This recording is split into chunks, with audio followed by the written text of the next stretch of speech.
अस्सलामुअलैकुम। उम्मीद है आप सब लोग खैरियत से होंगे। तो आज की इस वीडियो में हम जानेंगे रसूलुल्लाह सल्लल्लाहु अलैहि वसल्लम की विलादत, बचपन के वाक़यात, आप सल्लल्लाहु अलैहि वसल्लम का नसबनामा, बचपन में हलीमा सादिया रज़ियल्लाहु अन्हा की गोद में पेश आने वाले मौज़ात और आप सल्लल्लाहु अलैहि वसल्लम की विलादत के वक्त पेश होने वाले ऐसे वाक़यात जो बहुत मशहूर हैं, जिनके बारे में शायद बहुत कम लोग जानते हैं। और बहुत सी बातें हम आज की इस वीडियो में जानेंगे। और रसूलुल्लाह सल्लल्लाहु अलैहि वसल्लम तालिब के साथ शाम के सफ़र पर गए, किस तरह एक दरख्त ने आप सल्लल्लाहु अलैहि वसल्लम पर साया किया, और इस वाक़ये की असल हकीकत तफसील से जानेंगे।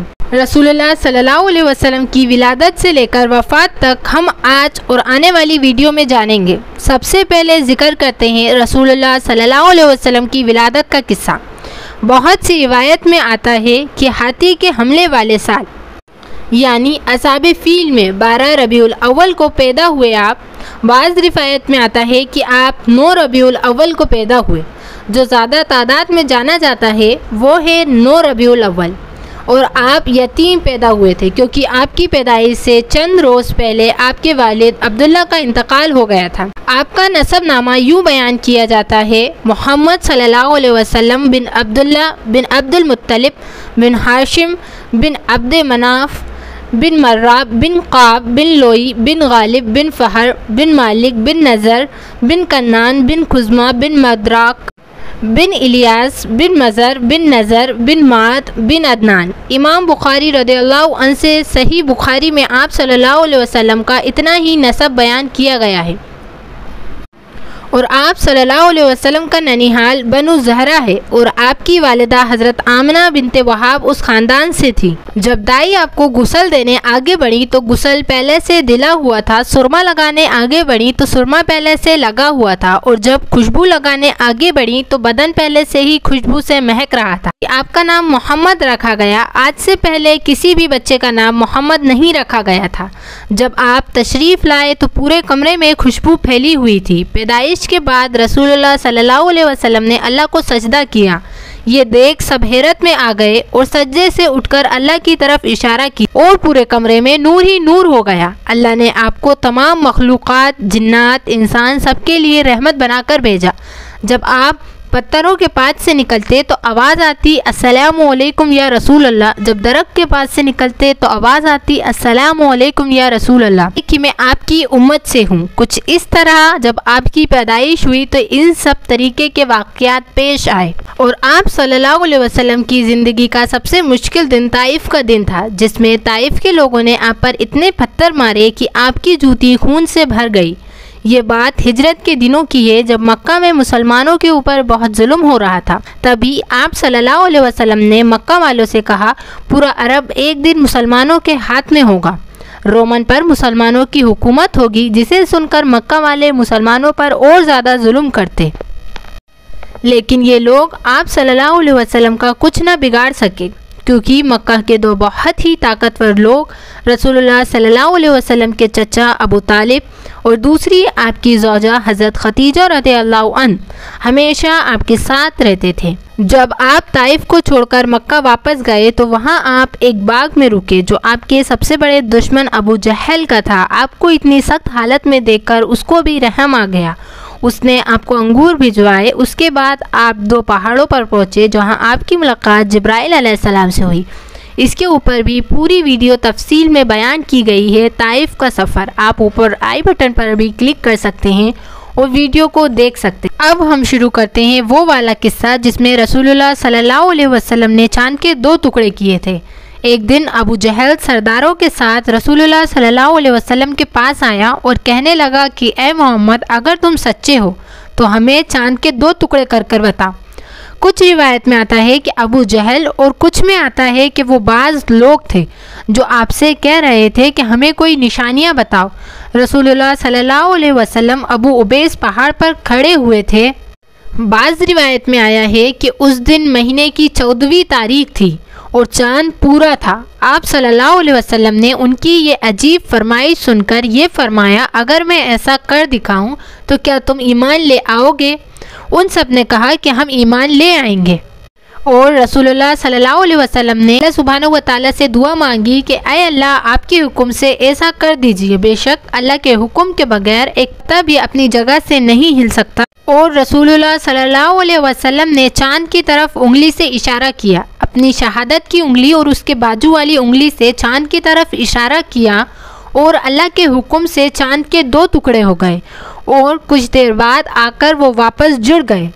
रसूलुल्लाह सल्लल्लाहु अलैहि वसल्लम ने इरशाद फरमाया, अब गवाही दो। लेकिन उन लोगों के दिलों पर तो पर्दे पड़े हुए थे और फरमाने लगे कि मोहम्मद ने हमारी आंखों पर जादू कर दिया है, और कुछ ने कहा कि मोहम्मद ने चांद पर जादू कर दिया है।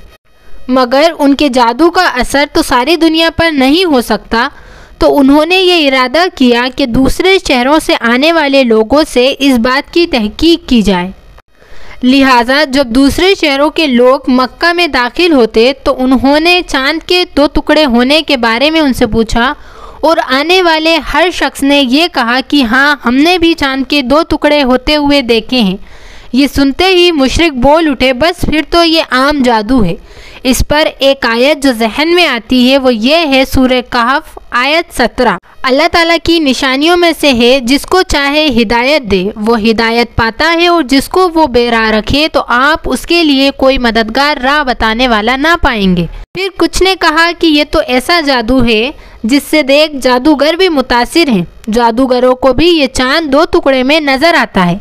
अल्लाह ने इस पर सूरह कमर की आयत नाजिल फरमाई, कयामत नज़दीक आ पहुंची और चांद शक हो गया, और ये लोग कोई मौजज़ा देखते हैं तो टाल देते हैं और कहते हैं कि ये जादू है, अभी ख़त्म हो जाएगा। और मुख्तलिफ कौमों की ये तारीख साबित है कि चांद का 2 टुकड़ा होना सिर्फ मक्का में ही नज़र ना आया, बल्कि दूसरे मुल्कों में भी नज़र आया। अबू नईम रहमतुल्लाह अलैह ने इस मौजज़े के वाक़ये की तफसील हज़रत अब्दुल्ला बिन अब्बास रज़ियल्लाहु अन्हु से इस तरह फरमाई, रसूलुल्लाह सल्लल्लाहु अलैहि वसल्लम के पास मुशरिकों का एक गिरोह आया, जिसमें वलीद, अबू जहल, आज़ बिन वाल, आज़ बिन हस्साम, असवद बिन अब्दुल मुत्तलिब और नज़र बिन हारिस भी थे।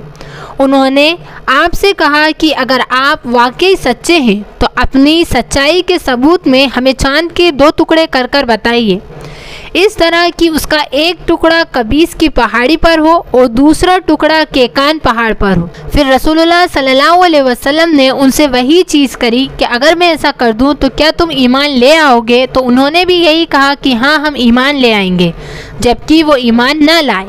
रसूलुल्लाह सल्लल्लाहु अलैहि वसल्लम ने उंगली से इशारा किया तो चांद उसी तरह 2 टुकड़े हो गया जिस तरह काफिरों ने कहा था। आप सल्लल्लाहु अलैहि वसल्लम ने फरमाया, ए अबू सलमा अरकम, इस पर गवाह रहना, और इस मौजज़े को शक्कुल कमर नाम दिया जाता है, और ये मौजज़ा आप सल्लल्लाहु अलैहि वसल्लम के मौजज़ों में से सबसे बड़ा मौजज़ा है। और अल्लाह अपने अम्बियाओं को मुख्तलिफ मौजज़ों से नवाजता है ताकि इन मौजज़ों को देखकर काफिर अल्लाह पर ईमान ले आएँ और अल्लाह की कुदरत को तकसीम कर लें। लेकिन जो लोग काफिर हो जाते हैं वो मौजज़े देखकर भी उनका इनकार कर देते हैं। और याद रहे, अल्लाह सुब्हानहू व तआला ने मूसा अलैहिस्सलाम को भी एक मौजज़े से नवाजा था। आपके पास एक असा हुआ करता था, और जब आप वो असा ज़मीन पर डालते थे तो वो अजदहा सांप बन जाता था। लेकिन फ़िरऔन जो था वो इस बात को झुटलाता था, कहता था कि ये तो महज जादू है। और फ़िरऔन ने एक दिन तमाम बनी इसराइल के जादूगरों को बुलाया। उनकी भी जो लकड़ी हुआ करती थी वो सांप बन जाया करती थी। लेकिन जिस वक्त मूसा अलैहिस्सलाम ने अपना असा ज़मीन पर फेंका तो वो अजदहा सांप बन गया और तमाम जादूगरों के सांपों को एक बार में निकल लिया। वो सारे जादूगर समझ गए थे कि ये कोई जादू नहीं है, वाकई अल्लाह के नबी हैं और ये मौजज़ा है अल्लाह की तरफ से जो अल्लाह सुब्हानहू व तआला ने मूसा अलैहिस्सलाम को नवाजा है। और तमाम जादूगर मूसा अलैहिस्सलाम पर ईमान ले आए। लेकिन फ़िरऔन तब भी ईमान न लाया और बाज न आया। जब अपने ईमान वालों को साथ लेकर जा रहे थे तो पीछे से फ़िरऔन की फ़ौज आई और तमाम फ़िरऔन की फ़ौज पानी में गर्क होकर खाक हो गई। ऐसे ही अल्लाह सुब्हानहू व तआला ने नूह अलैहिस्सलाम को भी नवाजा था। जब आपको कश्ती बनाने का हुक्म दिया तो तमाम बस्ती वाले आपका मजाक उड़ाया करते, कहते हैं कि यहाँ तो बारिश का नामो निशान नहीं है, हर तरफ सूखा पड़ा हुआ है और तुम बस्ती बनाने में लगे हुए हो। बेशक अल्लाह सुब्हानहू व तआला ने आपको वही भेजी थी कि एक कश्ती बनाओ और कश्ती में अपने ईमान वालों को रख लो और जानवरों का एक एक जोड़ा रख लो। नूह अलैहिस्सलाम ने जानवरों का एक एक जोड़ा रख लिया और अपनी कश्ती पर सवार हो गए, और जब अजाब नाजिल हुआ तो तमाम बस्ती वाले उस अजाब का शिकार हो गए और उसके अंदर नूह अलैहिस्सलाम का बेटा भी गर्क हो गया।